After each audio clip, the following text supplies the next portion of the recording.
Hey guys, this is Thomas from Amstermind here, and in this video I'll be talking about how to integrate the shadow self and release your personal power by doing this.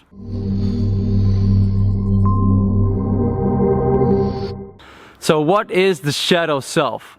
Well, basically it's a concept from famous psychologist Carl Jung, and it's basically those emotions, behaviors, beliefs that we store away in our unconscious because they are ugly, they make us feel ashamed, they make us angry, they make us scared.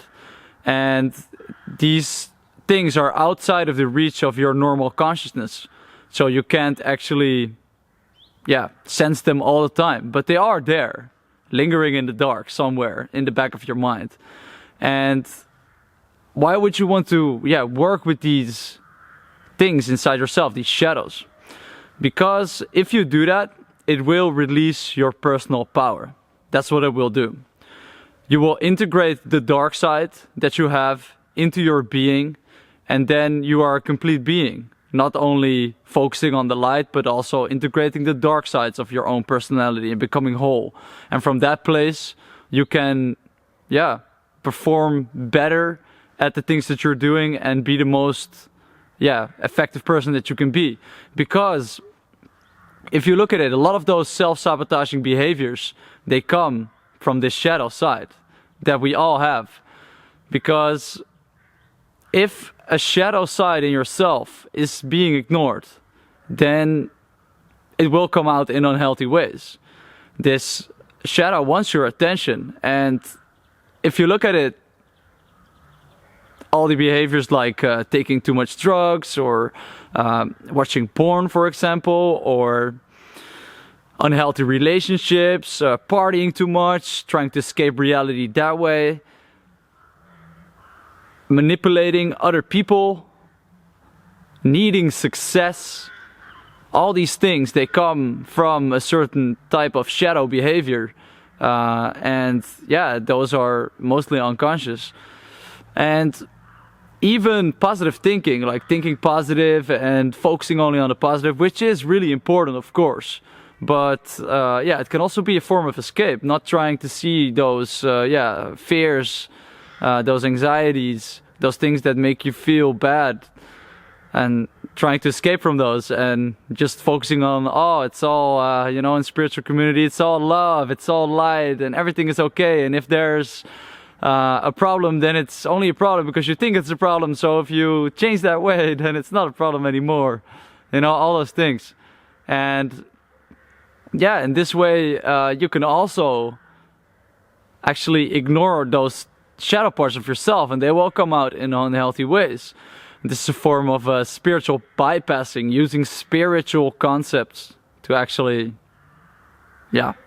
try and escape your problems, basically, and not deal with them.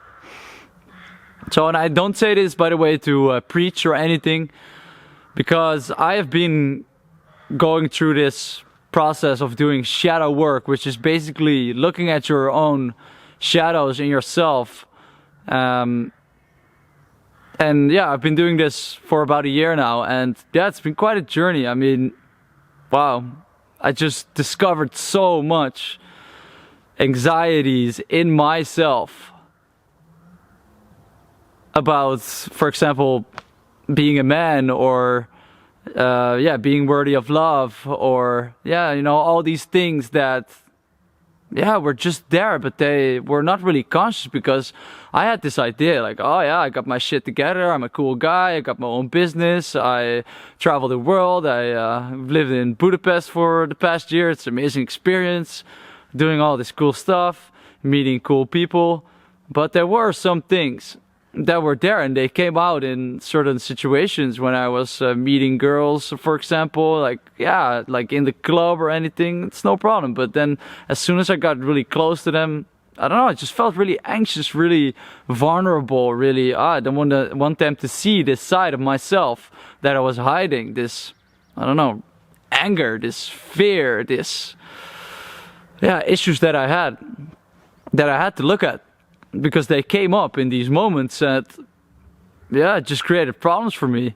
And I really had to dig deep and see what the root cause of these things were. And yeah, as soon as I did that, I just felt much better and more connected to other people again, and myself especially. I just really claimed back this personal power that I had, and I knew that I had, but I was quite lost for a while. It really messed with me. It really messed with me. But yeah, I learned some things along the way that might be helpful for you if you want to start your own shadow work. So basically, the first thing, it's the most important thing, is look at your triggers. So basically, if you find yourself overreacting to certain situations, let's say a friend says something, maybe not even a hurtful thing, maybe it's quite neutral, but you respond in a strong way, you feel emotional reaction. Or maybe your boss does something, or maybe your mother says something, or your father, or maybe something in a romantic relationship happens and it throws you off, like all these kind of things.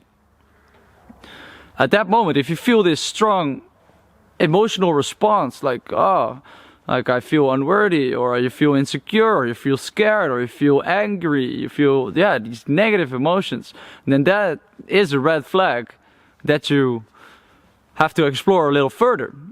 And you can do that by following the second step, which is asking yourself questions like, where does this come from? Where does this reaction towards what is happening come from? And what is maybe the last time that I experienced something similar, that I had a similar emotional charge? And then, if you want to go to the root, go back to what the first time was that you experienced something similar. What is the first time, the very first time that you had this emotional reaction towards something? And these can be things from childhood, or maybe like going to high school or things like that, because that's where a lot of these kind of strong emotional reactions happen, because certain things happen in your life and you can't really handle them yet in an appropriate way, and then you build this connection, this emotional response.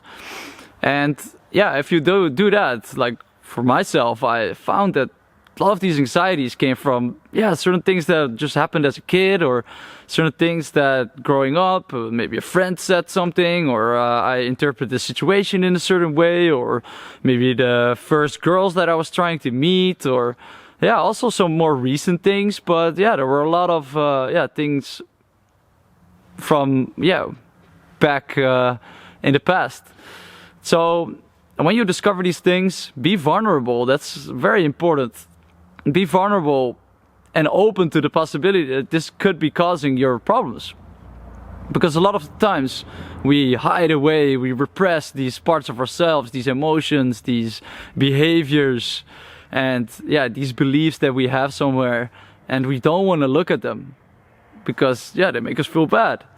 But if you're not vulnerable at that moment, you can quickly brush them off, like, oh that's not a problem, or that doesn't affect me, and I know better. I mean, that's just something that it's not really a thing, it's something that I made up, or these kind of things. So if you are vulnerable, you can explore that further and like, maybe this is something that is affecting me. And being vulnerable, by the way, is one of the most hardest things that you can do as a human being, because you're totally honest with yourself, with who you are as a person deep down within. And it's hard to look there in an objective manner and be really honest with yourself. It's a difficult thing to do. So be vulnerable at those moments. That's very important. And then what I would recommend is that part that you discover about yourself, it's an unloved part. It's a part of you that you've neglected for quite a while. You've put it away somewhere in your unconscious, and now you've brought it back up into the light. So that's already a good step. But then also give it some love, send that love towards that part of yourself. And you can maybe even visualize it as your inner child, for example, especially if it is something from your childhood. Then, yeah, visualize it as a child and give it a hug, you know. Transmute that energy from that, yeah, more negative energy to a more positive energy. That's, yeah, something that I found was very good to do. And then you've brought, yeah, this shadow into the light. So, yeah, what happens if you bring a shadow into the light? Yeah, of course, then it's not a shadow anymore. So that already is a very good step in the right direction. But there's also a next step I found, and that is actually looking at your own conditioning and then being the destroyer and the healer. So let me explain what I mean by that. This shadow side of yourself, often these emotions and these behaviors, they come from certain limiting beliefs. Let's say, for example, you had a certain experience in relationships that now, yeah, planted a belief somewhere inside you that you are unworthy of love. That you are now unworthy of love. So be the destroyer at that moment. So what you do is you take that belief and you start to doubt it. You start to actually ask yourself certain questions like, what is this belief costing me? That I am unworthy of love. What is it costing me right now? It's costing you the connection with other people. It's costing you the connection with yourself. And does this belief really serve you? No, of course not. It doesn't serve you. Maybe at some point it did, because yeah, maybe you were growing up and yeah, this was a way for you to avoid pain. But now you want to go towards the love again and be vulnerable and make new connections, and this belief is not helping you. So ask yourself, is this belief really true? And then when you start to ask those kind of questions, you actually associate pain with that belief. And if you associate pain with that belief, then you can actually destroy it. You doubt it. And in that way, the belief becomes, yeah, way less powerful. And then what you do, you adopt a new, more empowering belief. Because, of course, you're a human being, so you are worthy of love, of course. That's, yeah, the whole point of existence, I think. You know, this whole thing. Love, I guess. Also darkness, but, you know, you are worthy of receiving love. And that's unconditional. Don't have to do anything for it. You don't have to be a certain person. So ask yourself, if you adopt more a belief like that, what will it give you? It will give you, yeah, those connections that you want. You will feel more self-love. You will feel more powerful. You will have more energy. Yeah, this empowering belief won't stop you anymore. And yeah, you can just enjoy life, you know. That's what we all want. And be happy. So if you build, yeah, a case for that new empowering belief and associate more pleasure towards that, then yeah, you will gravitate more towards that new empowering belief, which is really important to do, I think, to work with that shadow and then change that association in your brain. Because your brain is always trying to get you out of pain and into pleasure. So you have to help it make the right connection so that then, yeah, this belief is working in the background and that, yeah, that limiting belief is not affecting you in a negative way. So be the destroyer and then be the healer of your own associations in your brain. And if you do that, and I've been doing it myself the past year, and yeah, it just feels amazing how much you can actually influence about your own perception to make it serve yourself. And that's very crucial, because doing this shadow work, in my opinion, is claiming back your personal power. I mean, life always throws things at us, and yeah, you feel helpless, and yeah, it's sometimes hard. And yeah, I've had a hard time, yeah, last year with these things. It was just, they all came up, and it was just difficult to deal with them. It was totally new for me to look at myself in this kind of way. But then I did the work, and I really felt, yeah, more empowered. So highly recommend it to do this shadow work, to look at yourself in this way, really honest, and integrate that darkness inside your being so that there's light and there's darkness. so that you're a full, whole person. So these were the things that I wanted to discuss about how to integrate the shadow self and release your power by doing this. And that's what it will do. It will release your personal power, believe me. That's what it will do. So if you have any questions about the things discussed in this video, let me know in the comments below and I'll answer them personally. If you want more videos like this, make sure to subscribe. Talk to you soon. If you look at the research about flow, if you are in this state more often, you feel more happy, you feel more confident about what you're doing, and like I said, you feel more satisfied about life.